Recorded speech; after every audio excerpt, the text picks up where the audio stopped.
Hello viewers, welcome back to Kusum's kitchen. आज मैं बना रही हूँ ग्रीन चटनी और हरी धनिया की चटनी, जिसके बिना कोई भी चाट और कोई भी स्टार्टर इनकम्प्लीट रह जाता है और जिसके होने से एक नॉर्मल सी डिश भी कंप्लीट हो जाती है। ये मेरी सीक्रेट रेसिपी है जो मेरे फ्रेंड्स और फैमिली में सभी को बहुत पसंद आती है। आपके साथ शेयर कर रही हूँ। यह है करिएंडर और हरा धनिया। इसमें स्टेम्स के साथ में मैंने इसे लिया है, यानी कि डंठल के साथ में आपको लेना है। इसमें आपको यहाँ पर हरा धनिया पत्ता भी दिख रहे हैं, पर पत्ते कम होने चाहिए। डंठल जो हम फेंक देते हैं उससे हम चटनी बना रहे हैं।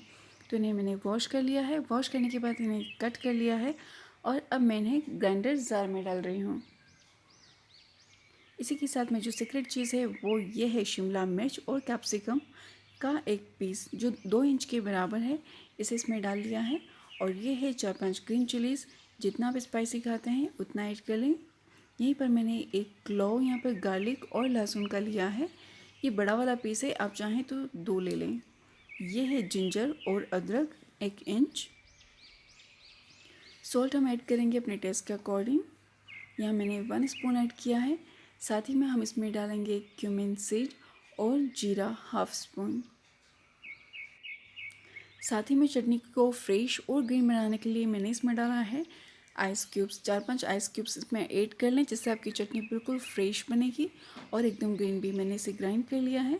आप यहाँ देख सकते हैं चटनी बिल्कुल ग्रीन है। और अब मैं इसे ट्रांसफ़र कर लूँगी एक बाउल के अंदर।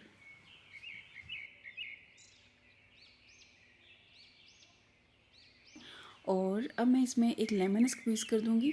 अगर आपके पास लेमन नहीं है तो जब आप चटनी बना रहे होते हैं तब आप इसमें कच्चा आम का एक छोटा सा टुकड़ा ऐड कर लें और फिर ग्राइंड कर लें। तो मैंने यहाँ पर लेमन स्क्वीज़ कर लिया है। अब मैं इसे मिक्स कर लूँगी और इसके बाद इसे सर्व कर सकते हैं हम किसी भी चाट में, पकोड़े में और किसी भी स्टार्टर के साथ में। और आप चाहें तो इसे बना करके एयर टाइट कंटेनर में रख कर फ्रीज़ में रख दें और 1 हफ्ते तक आप इसे यूज़ कर सकते हैं। तो हमारी चटनी यहाँ पर रेडी हो गई है। आई होप आपने मेरा चैनल सब्सक्राइब कर लिया होगा।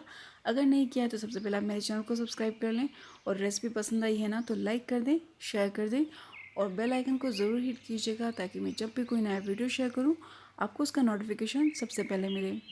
Thanks for watching.